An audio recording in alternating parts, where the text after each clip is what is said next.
आहिर के सारे कपड़े फटे हुए थे। ये देखकर अब उसका गुस्सा हद पार हो जाता है और वो गुस्से में अपने सारे कपड़े देखने लगता है जो कि सारे के सारे फटे हुए थे।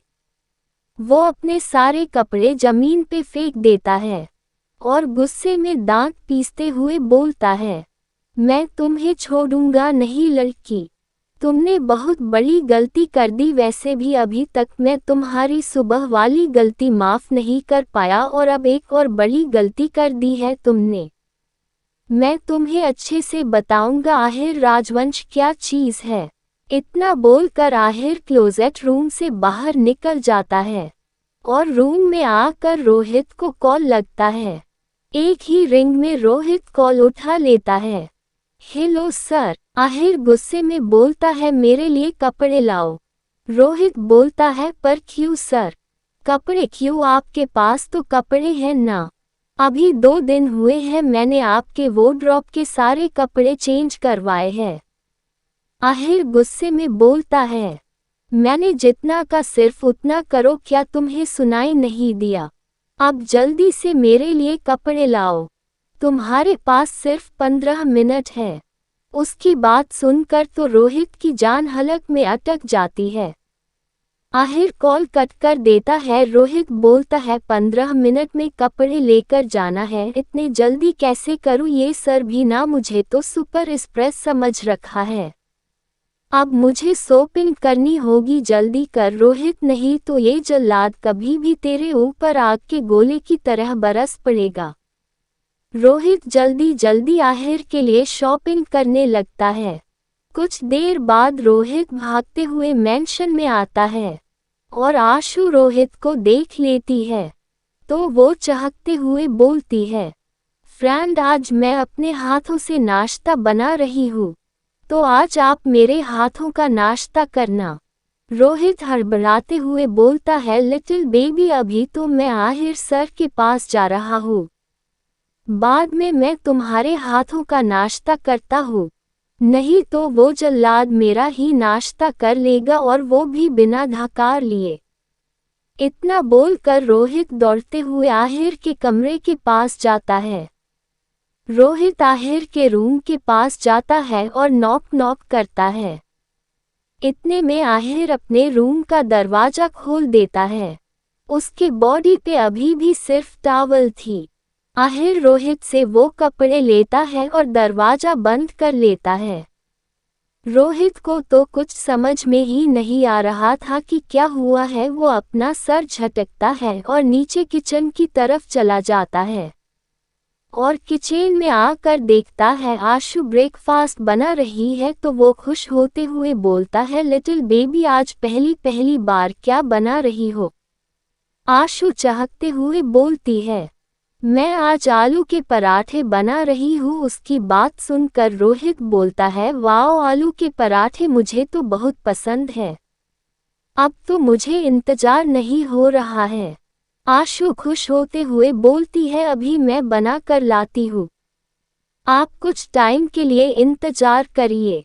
रोहित किचन से निकलकर डाइनिंग टेबल पे जाकर बैठ जाता है। कुछ देर बाद आहिर भी रेडी होकर आ जाता है। वो भी जाकर हेड चेयर पे बैठ जाता है। वो दोनों ब्रेकफास्ट का इंतजार कर रहे थे। इतने में किचन में कुछ गिरने की आवाज आती है तो वो दोनों वहां से उठकर किचन की तरफ जाते हैं ये देखने के लिए क्या हुआ है।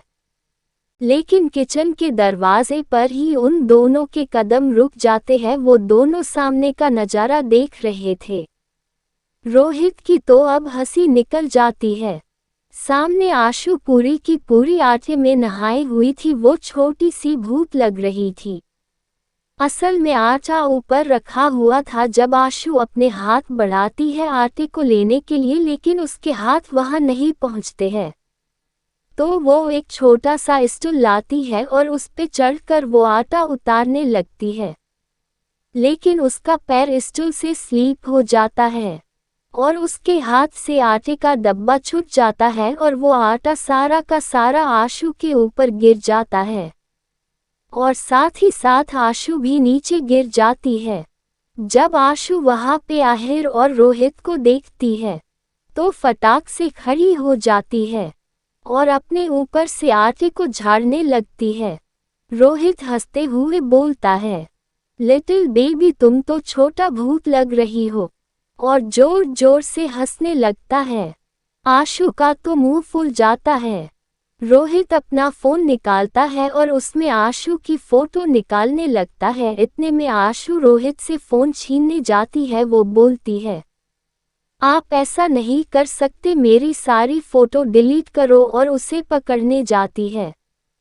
इतने में रोहित वहां से नोट 211 हो जाता है, लेकिन आहिर वहां से कहीं नहीं जाता है और एक डेविल मुस्कान लिए आशु का हाथ पकड़ लेता है। आशु आहिर के हाथ पकड़ने से आहिर की तरफ देखने लगती है। आहिर आशु की आंखों में देखते हुए बोलता है, अगर कोई किसी के साथ बुरा करता है ना तो उनके साथ भी बुरा हो जाता है। अब खुद को देख लो, आज तुमने मेरे कपड़े फाड़े और आज ही तुम्हारे साथ ये सब हो गया। आशु तो उसकी बात सुनकर सकपका जाती है। उसकी आंखें बड़ी बड़ी हो जाती है। उसे कुछ समझ में नहीं आ रहा था कि वो क्या बोले।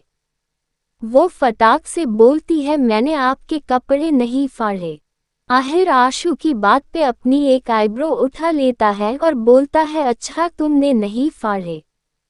आशु जल्दी जल्दी ना में सर हिलाने लगती है और बोलती है, मैंने आपके कपड़े नहीं फाड़े हैं, शायद आपके रूम में चूहा होगा। आहिर बोलता है, चूहा का तो नहीं पता, लेकिन एक चूहिया जरूर रहती है। इतना सुनकर आशु फटाक से बोलती है, आपने मुझे चूहिया बोला।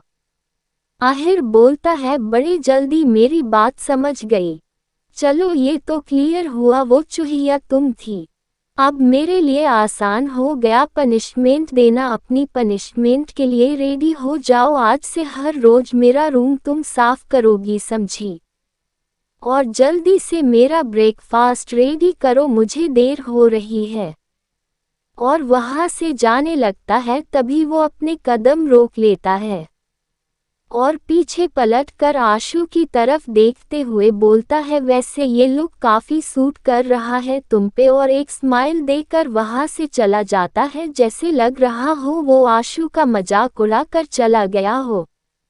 आशु अभी भी आटे की बोरी लग रही थी। आशु पैर पटकते हुए वहां से अपने रूम में जाती है और कुछ देर में खुद को साफ करके आती है और फिर से किचन में चली जाती है। वो जाकर आलू के पराठे बनाने लगती है। कुछ देर बाद वो सभी पराठे बना लेती है और वो डाइनिंग टेबल पे अपने हाथ के बनाए हुए पराठे रखती है।